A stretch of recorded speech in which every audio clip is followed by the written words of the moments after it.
realistic. They did a good job with some family issues, with the crisis of a mental health situation. But it was a Hollywood film, and there was a story arc. So what I'd like to start tonight with is having each person introduce themselves and let us know what you think they did a good job with and where they might have fell short, or what you think this audience might need to learn in addition to what we just saw in the movie. Hi. My name is Holly Flanders, and I'm Alex Schlopy's mom, and we've been through a lot of challenges ourselves when it comes to mental health and family challenges.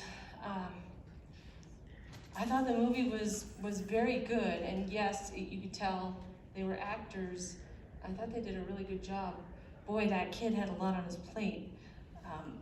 I don't know a lot about schizophrenia, but I identified a lot with the mom and the stepdad, and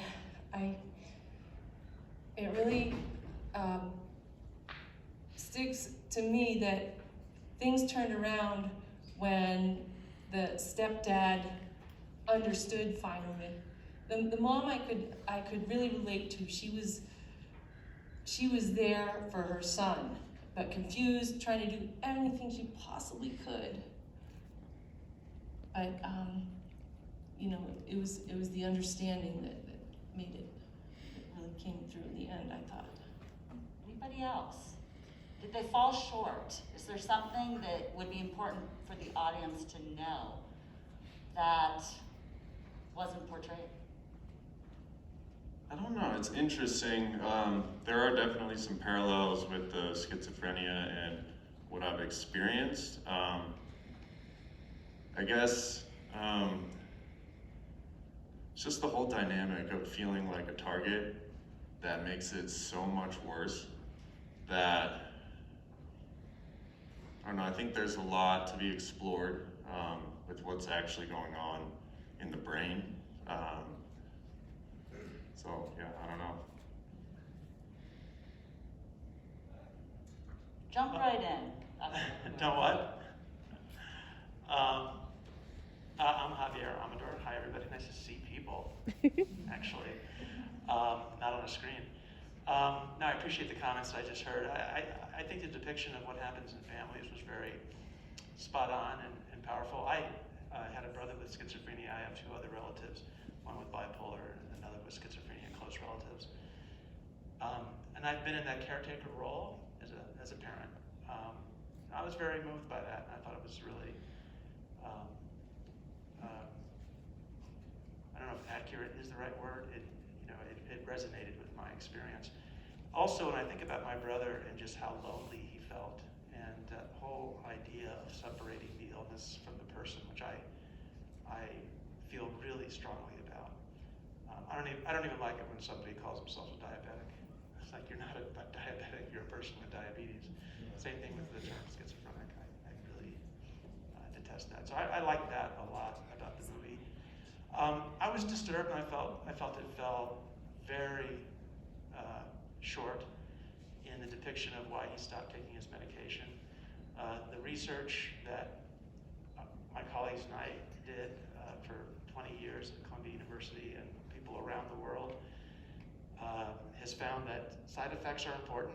They're really important. They have to be addressed. And when somebody knows they have a mental illness, typically they'll talk with their doctor. They'll work it out. They'll lower the dose. They'll try something different.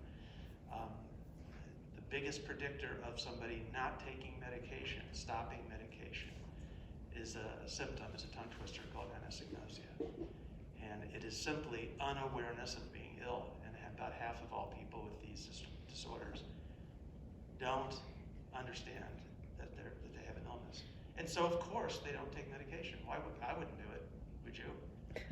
If you didn't think you had an illness, you wouldn't take medication. So that was disturbing to me, that they're propagating the myth that it's the side effects. Side effects are really important. Don't misunderstand me. We have to address them. But if you're aware that I suffer from major depression. I've had side effects from meds. I talk to my doctor. We deal with that was disappointing. I have to say, I was very disappointed by that because it perpetuates a myth. It did feel a little lacking, and then I sort of reminded myself it was from his experience as a 17-year-old too. But I agree with you. So I want to open up to questions for everybody. Just as a show of hands, is there anybody in the audience that might want to ask a question of our panel? And we might generate a question by our discussion, so we'll carry on.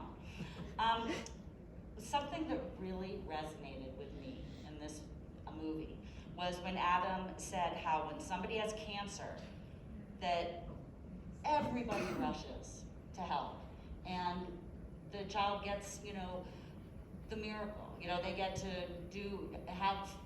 parents have meal trains, people set up all sorts of stuff. But because of the stigma of mental health and mental illness, people don't always reach out, and people are afraid to share that situation. From your perspectives, what is your experience with stigma, and how can we as a community take steps to change that paradigm?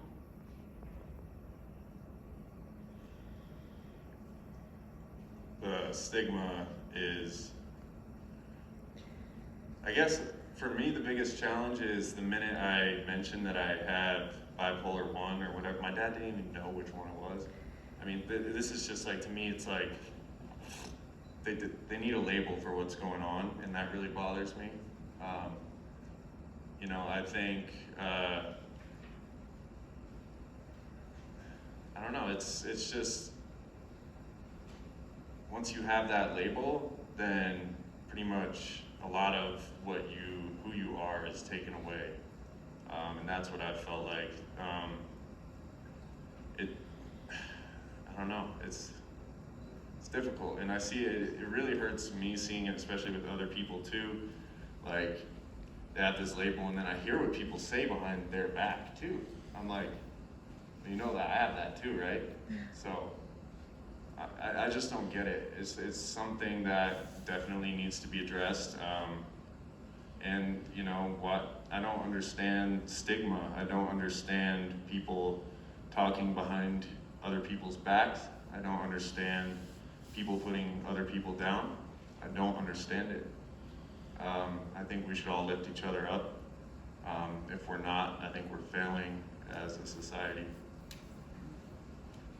Excellent. Anybody else? Yeah. I do have to say, I was really impressed when Alex came out and just told the world that what was going on with himself, and he owned it. He owned it big time. He was a public personality with the skiing. He's a world champion and X Games gold medalist, and he had a really big problem with addictions and a manic break, and he owned it. He said, "This is what is going on with me, and I want to help you with what's going on with you." And he posts a lot of things, and he gets a lot of feedback. Just the other day, I told him, "Alex, you're blowing it up on Instagram."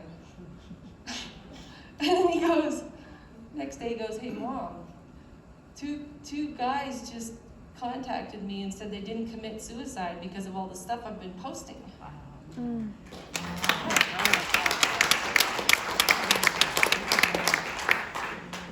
Yeah, we really need to own it. We need to get it out there and own it. I don't always back how I say things on Instagram and stuff, but I do back the message. I get really passionate about what's going on, and it does get through to, if it gets through to that one person, I can take all the hate from everyone else. To be honest, I don't care if one person's life is more important than other people's opinions. Excellent. And one thing I've seen over 30 years in this field is the power of people like you, Alex, people who are well-known, who are celebrities in their areas, coming out and saying, "Hey, me too, I've got bipolar, I've got schizophrenia, I've got depression, whatever." It opens doors. It makes connections to people who are so alone and see themselves as so different.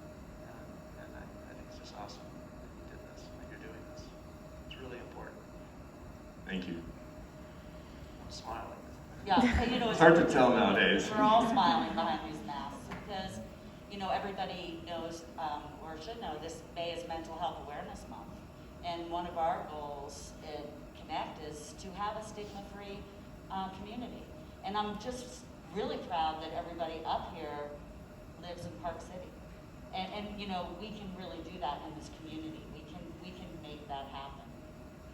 So something that I thought was really lucky in this film for Adam, he had a support system of friends. I loved the priest. I thought he was awesome. I would have liked to have seen more of him, actually.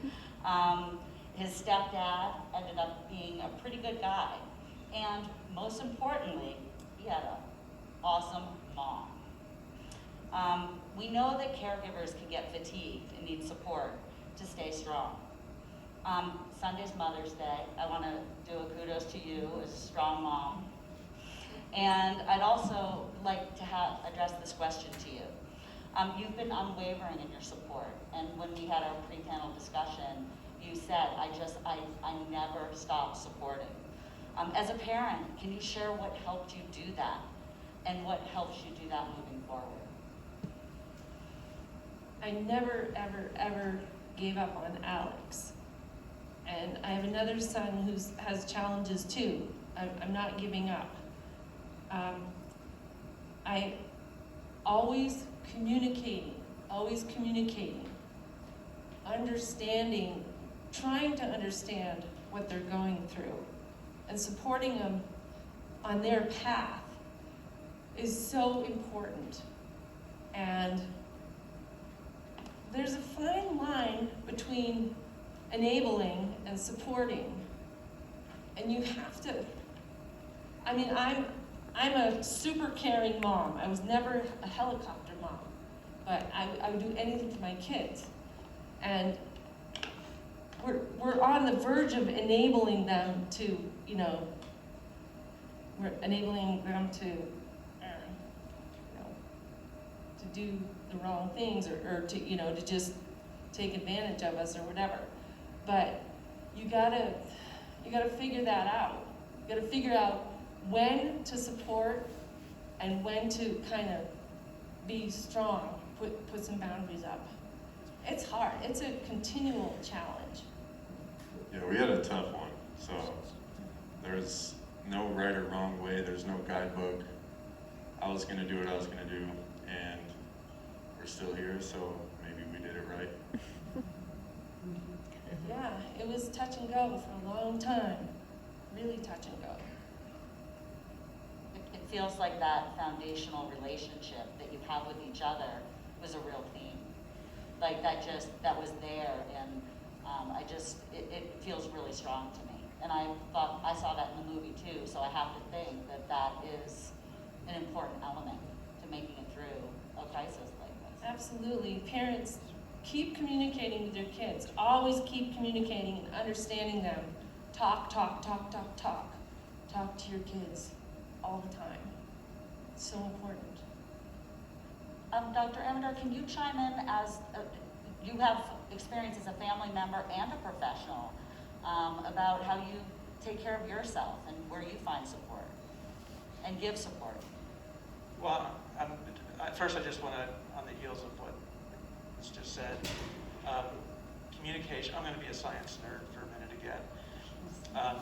The research on what helps somebody with one of these illnesses accept help, engage in help, engage in recovery, is a loving relationship where the person feels listened to, understood, respected, not judged. We all want to be heard. And there's a lot of science behind this statement I'm making, which I know people, I'm sure all of you are thinking, well, of course, we all want to be heard.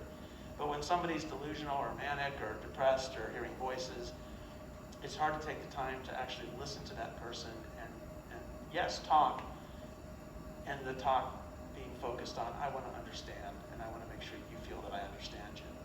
So that's really, really important. How do I take care of myself? I joined NAMI. That was really important for me. I was a good NAMI I had.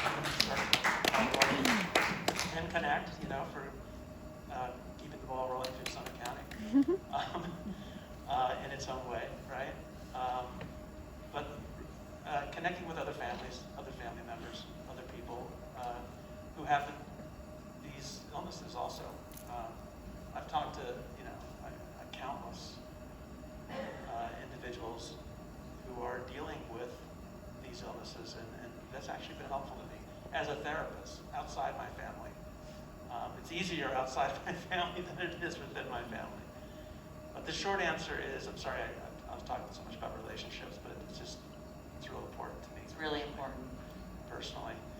But the way I take care of myself is, all the things we normally do, right? Meditation, exercise, healthy diet. But the other thing is talking with other family members. We were talking beforehand, and I felt supported just having that conversation. You weren't there, Alex. We were talking about you, man. Not really. I also want to mention how we talk to ourselves as a caregiver. It's, I've been through the ringer several times, and what's really brought me through it is how I talk to myself, and it's affirmations. It's telling myself I'm okay, telling myself to listen to myself for what's right and wrong for my kids, to listen to myself, because I'm hearing all kinds of advice coming from different angles. But it's so important. It's kind of like mindset training. We've got to build ourselves up. We have to keep ourselves up. Thought renovation. That's what I call it. Thought renovation? Yeah. I like that. You know how Adam had to deal with his shame in the movie? As a parent, I've had to deal with my guilt. Yeah. And I've heard a lot of parents say that. So that's another way that the self-affirmation comment got me thinking about that. It's not my fault. It's not the fault of the person who has the illness, and it's not the parent's fault. This is not a flaw in anybody's character, it's a flaw in brain chemistry. And I think understanding that can help reduce stigma. Just the simple science of some of this, of addiction, of some mental health issues, really understanding the science will help us with the stigma and shame and blame and all those things that come along. Really helpful. In events like this. Totally. So something that really energized me in our pre-panel talk, Alex, was when, and in the movie, I think the anchor of cooking for Adam, he had a passion, he had that anchor, something that he felt that if he couldn't do, life could not be worth living. That was one of the reasons he went off his medication, because of the side effects with his cooking. And I'm interested in, you mentioned some, that you found anchors and passions outside of what we see as some traditional therapy models. And I'd love for you to talk about that and how that supported you in your journey. I guess the way I've kind of started to look at it is I look at everything as a process for healing. So I guess for me, like if I get down in a very depressed, low state, I practice positive thought. I set a goal, then start working to get there one step at a time. And when I first did this, it was really hard. I was spending about 20 hours a day in bed. I didn't want to get up, and then I'd force myself to get up. I was in a drug program. So I would get up, go to the drug program, do the bare minimum, get up, go to the gym. Eventually started feeling a little bit better and a little bit better. Then I set more goals, and through that process, I started realizing that every step I took was a step in the right direction. And, I set the main goal was focus on doing the next right thing. Always focus on doing the next right thing for me and for someone else. And then it started turning into make someone else's day better, which made my day better. And just kind of from there, it started building this whole new path and focus in life that is just completely changed everything. That's really inspirational, and I'm sitting here thinking, like, I want the book, you know, because it's so helpful to people to hear that process, especially how it started with not being able to get out of bed, you know, and just taking baby steps, little baby steps, and feeling better. Dr. Amador, can you comment on that at all? We talked a little bit before the panel that you were out for a mountain bike ride today. Self-care, movement, things that might have been thought as more non-traditional. Well, when we say traditional, we're thinking about the medical model. Medical model, yeah. You know, medicines don't work for everybody. That's a harsh truth, and that was portrayed in this movie, that he was treatment resistant, that he had been through all these different medications, and there was this new one they were going to try. And that, for that reason alone, you know, in the case of schizophrenia, about 25% of people with that illness don't respond to any of the medications. What do you do? So that's opened up, you know, the world of alternative strategies. So, I mean, what you got me thinking about was John Nash, the Nobel laureate, who had schizophrenia, who passed away about maybe 6 or 8 years ago. A Beautiful Mind. You've all seen that movie, right? He talks about, and this is, it's not just the movie, it's in his book, and I've met Dr. Nash, Professor Nash. He talks about the diet of the mind, and you reminded me of that. Sort of the conscious thought, I'm going to start thinking positive thoughts, I'm going to do the next right thing, or I was thinking the next thing right, actually, and thinking about other people, sort of that cognitive shift from self to outwardly, and those are things that make me feel good when I do them. So I don't even think of them as alternative. I think of them as human self-care. You know, things like getting out of bed, taking that first step, thinking about other people, taking care of ourselves. And if medicine helps, I take medicine for depression, by all means. You know, it does help in schizophrenia, typically about 75% of people. But you know, there's caveats. You have to really work with your prescriber to find the right balance between side effects and efficacy. I'm going to do a little brief, just check-in. Does anybody have any questions in the audience that they would like to ask the panel? And if you do, you can come right up to the microphone. Somebody in the back had his hand up. There she goes. Hi, Mary. Hi. Alex, I have a question for you. My name is Mary. If somebody has cancer, people send cards, flowers, food.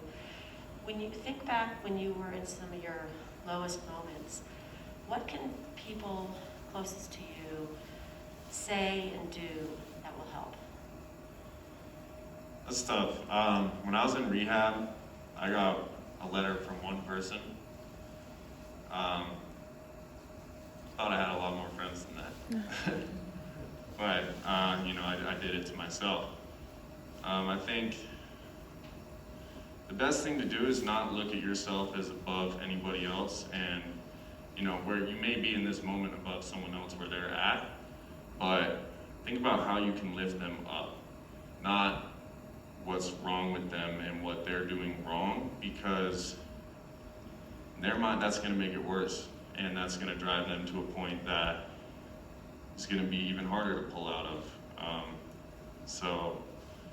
How to navigate that is a little tricky, but just being supportive and, typically, I guess, learning how to communicate, asking what is best for them, if they need just to be heard or if they need a response. But typically trying to give advice to someone in that position is not recommended.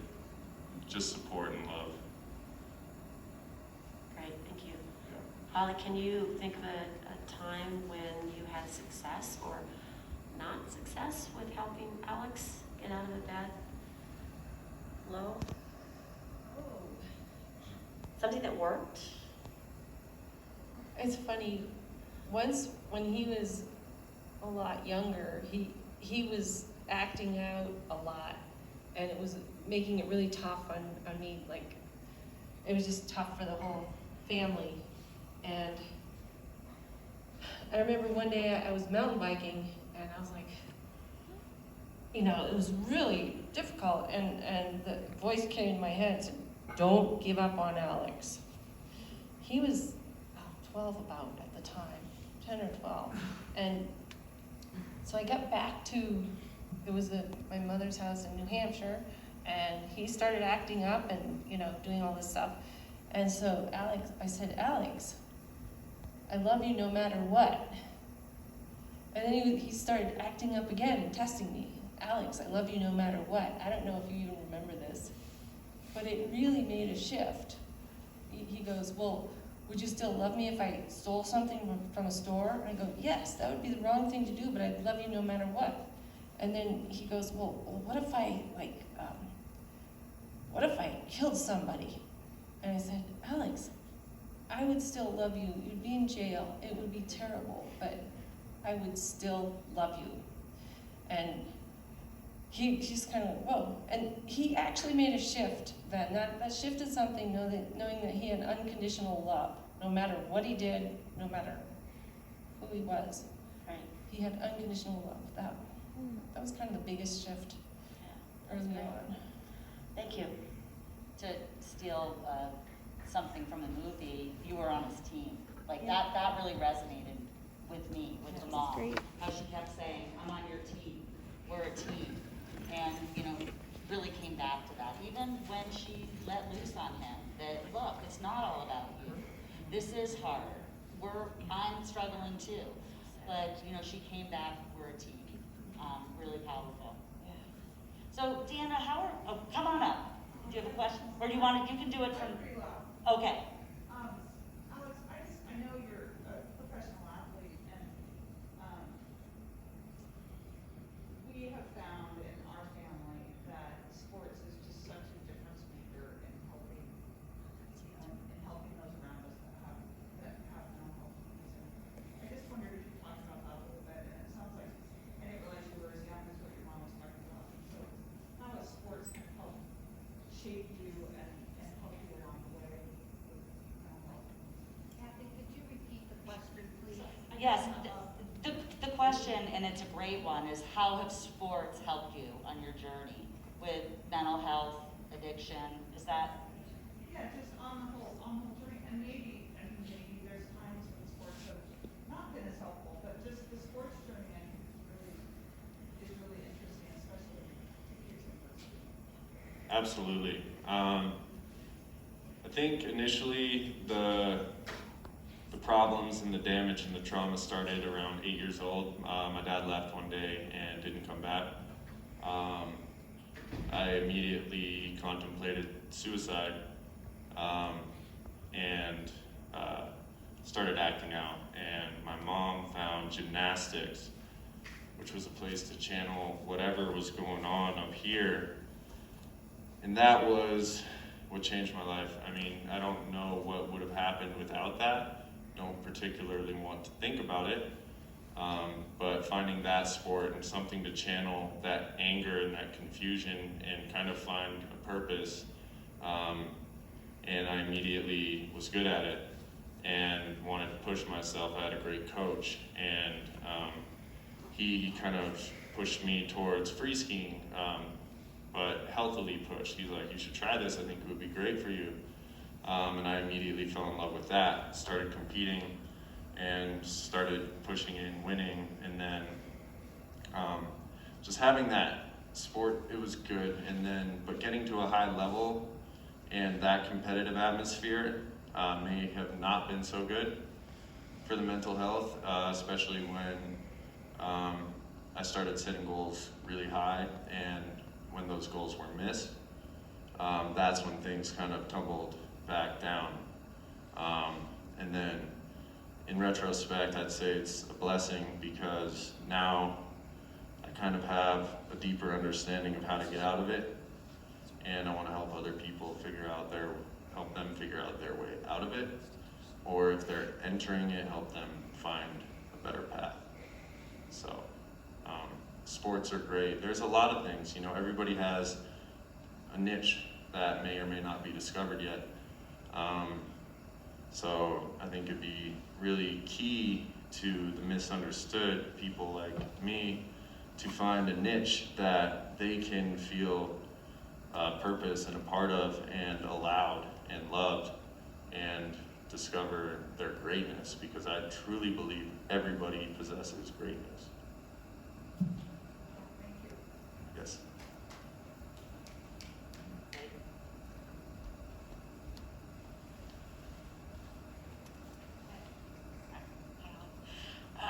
Can you guys speak a little bit to how things unfolded with getting help from the outside, from professionals? Schlopy, I know that, you had to deal with the court and there was trouble involved, but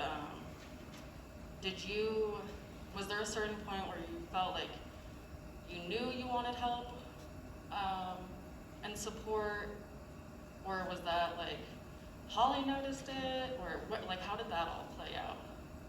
Does that make sense? Yeah. Totally. I was really good at hiding it.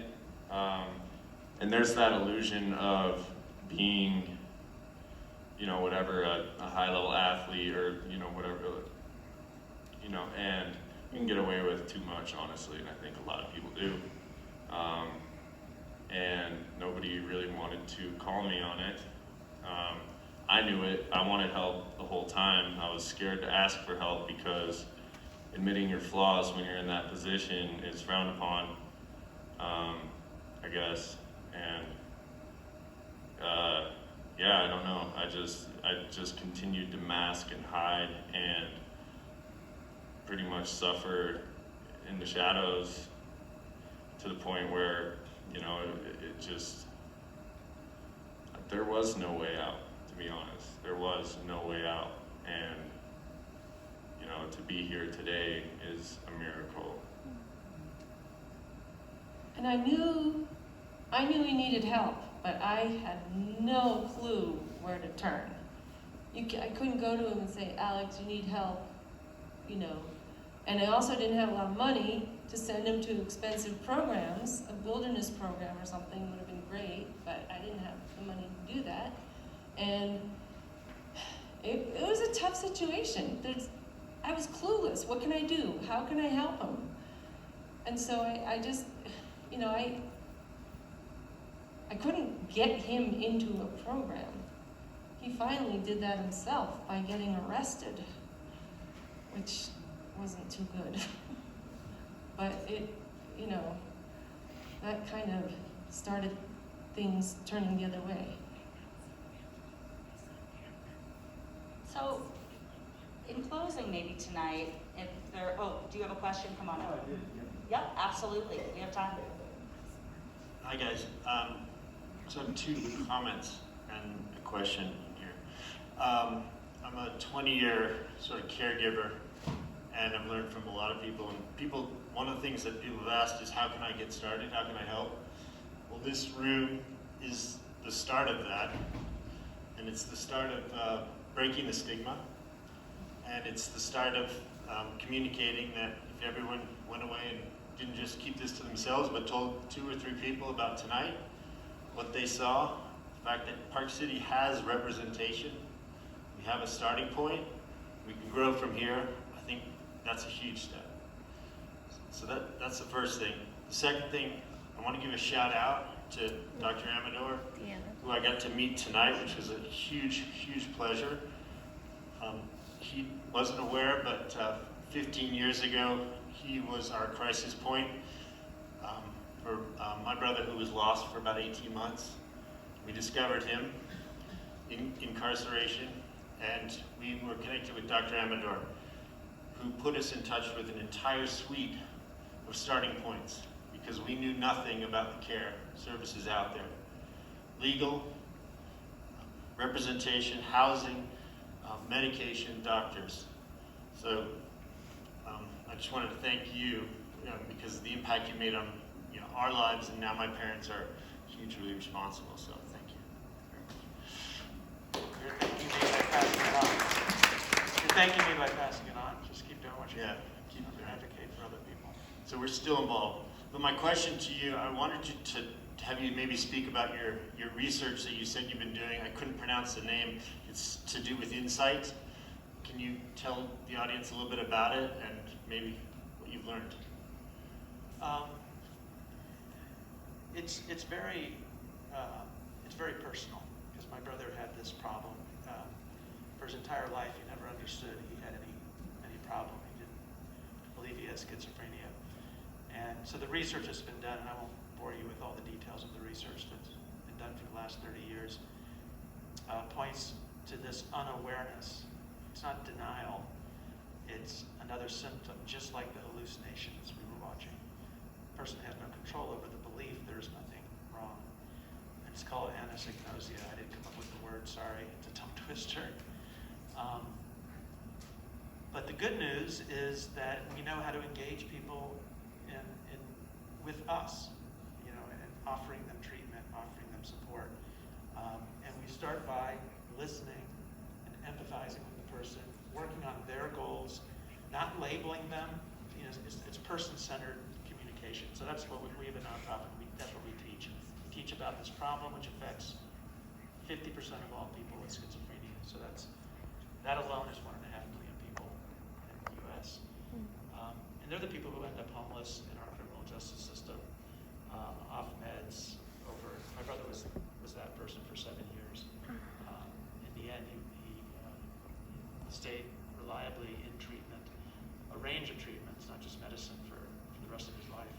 After I stopped talking to him and trying to educate him and tell him he was sick, and then he needed medication, and started listening to him and trying to work with him on his goals. Anyway, it's late for me. I'm usually in bed now, so I'm not sure if I'm making sense. Am I making sense, guys? Absolutely. All right, thank you. Thanks.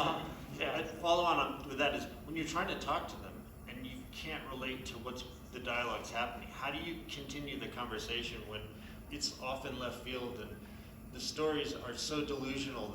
Listen with your heart. Listen with your third ear. Exactly. And whatever the emotion is that's being expressed, that's what you reflect back. So you're really upset, you're really angry about this, you're really scared. Whatever it is you're picking up, get that antenna up from your heart. Thank you.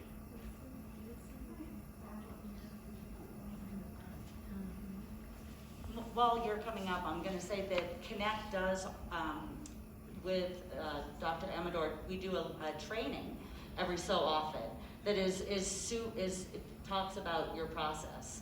And we'll make sure that everybody's on a mailing list, and we'll know about when we offer up that training again.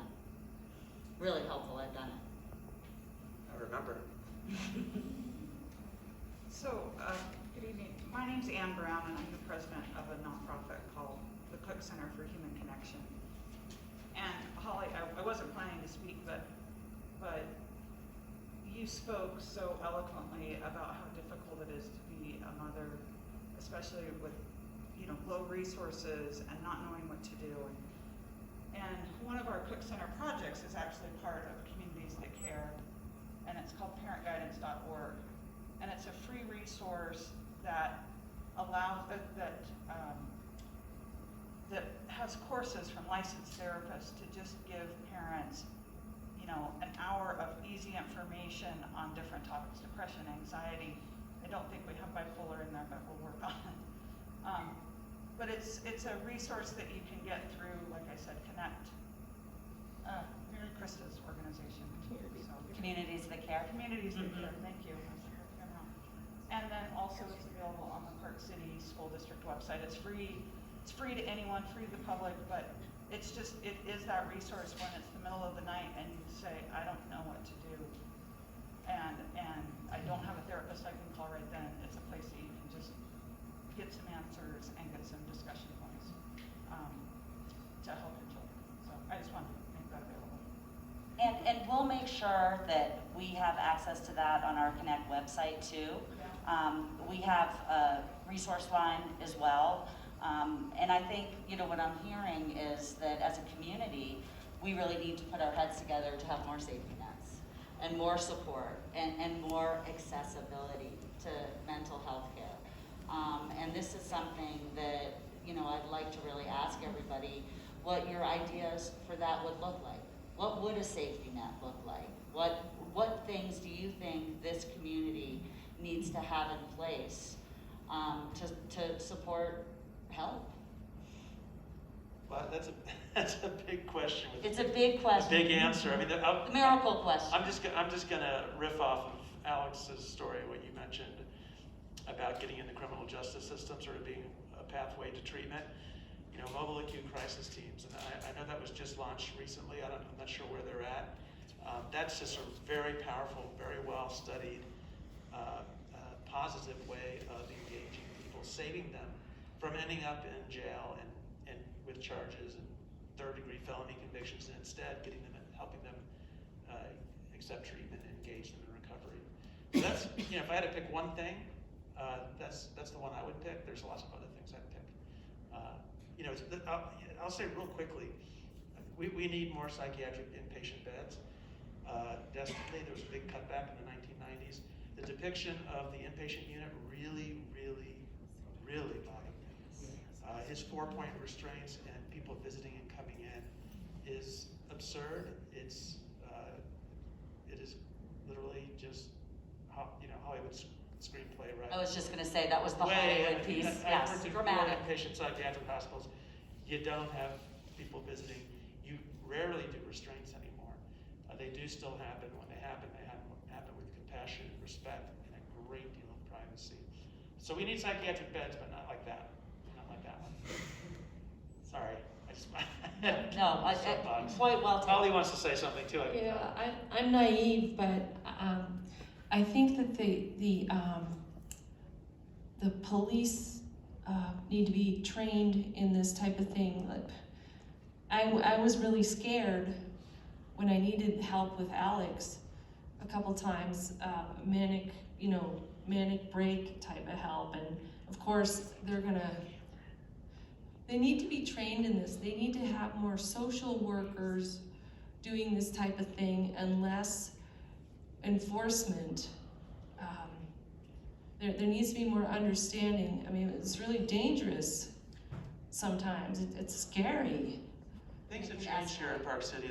The police department went through a crisis intervention team training. It's a 40-hour course. I'm doing additional training with them this month, actually.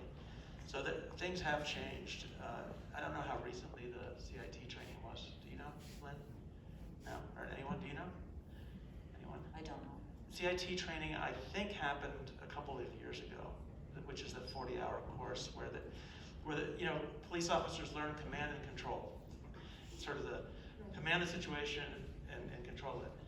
And with crisis intervention team training, you learn to sort of show your hands and say, hey, tell me what's going on. Let's talk. I'm here. You know, I want to help you. There's a lot of other techniques involved. But I think the community here, and I'm very new to the community, but my interaction with the police department so far, I've been very impressed that they seem to have gotten the memo. I hope that happens more places, because especially with all that's gone on with COVID and all the lockdowns, I think we're in for a lot of problems.